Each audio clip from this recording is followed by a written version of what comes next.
मैं डॉक्टर निशा सिंघवी। आज पढ़ेंगे हम यादवेंद्र शर्मा चंद्र द्वारा लिखित जनक की पीड़ा। वह 70 वर्ष पार कर चुका था। ढांचा ऐसा जैसे लकड़ी का आदमी हो। एक तंग और सीलन भरे कमरे में वह प्राय अकेला लेटा रहता था। कमरे में पानी की एक मटकी मेली और काई जमी हुई एक पीतल का मुड़ा हुआ लोटा, 2-4 पुराने कैलेंडर, 2 धारीदार पायजामे और एक ढीली कमीज। सांझ होने पर वह कमरे से बाहर निकलता था। पहले हनुमान के मंदिर का दर्शन करता और फिर अपनी बेटी सीता के घर जाकर पालतू कुत्ते की तरह बेस्वाद सब्जी के साथ 4 रोटियां खाकर लौट आता था। सीता उसे गिनती की केवल 4 रोटियां देते थे। वह आधा भूखा ही उठ जाता और तीव्र थी उस चुभन को बेचने के लिए सीता अक्सर कह देती, जाइए सो जाइए, बुढ़ापा में आराम बहुत जरूरी होता है। यदि टहलने की इच्छा है तो 3 बच्चों को भी साथ ले जाइए। अरे चुन्नू मुन्नू टिन्नू, जाओ नाना जी के साथ टहलाओ। नाना जनक सदा की तरह आज भी चुप रहा। बच्चों ने आकर उसका घेराव कर लिया और पार्क में चलने का आग्रह करने लगे। जनक को उनकी बात माननी पड़ी। वे पार्क की ओर चल दिए। जनक सदा अपने लोगों से बचता था, क्योंकि लोग उसे देखकर अपार करुणा से भर आते थे और वे खोखली सहानुभूति के बड़े बड़े शब्दों से उसे लाद देते थे। इसीलिए वह गंदे नाले की बदबू झेलता हुआ छोटे रास्ते से ही पार्क की ओर आता था।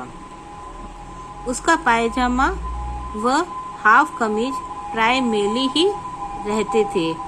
दाढ़ी महीने में एक बार बनाता था, जब सीता उसे पैसे देती थी। उसकी चप्पल भी जानती थी।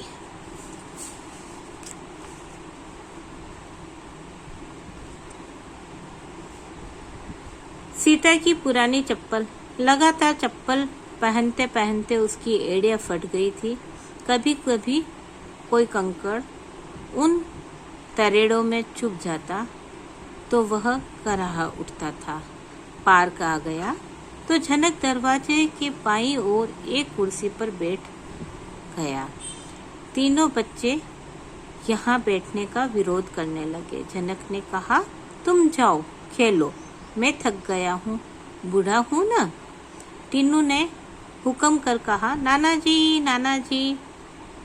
जनक ने सवाल भरी निगाह से टिन्नू को देखा।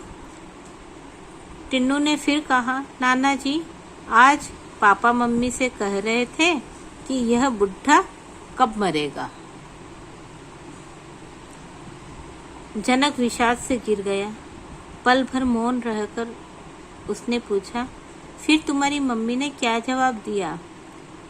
टिन्नू ने अपनी मम्मी की नकल बनाते हुए अजीब तरह की आंखें, मुंह और मुद्रा बनाकर बताया।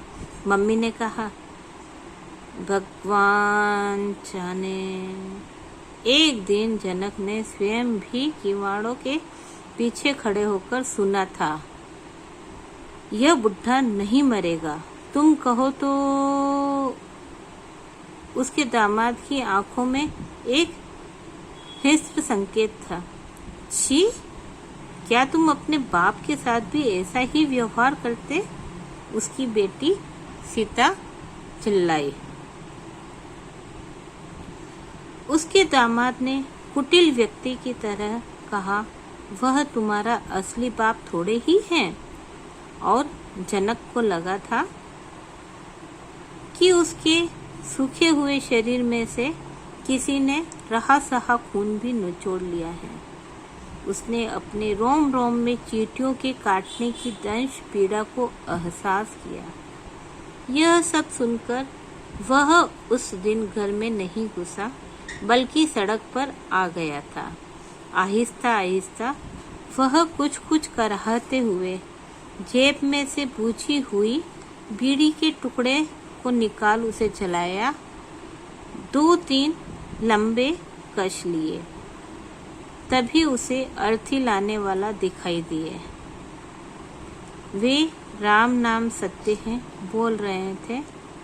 मुर्दा कोई बुढ़ा था।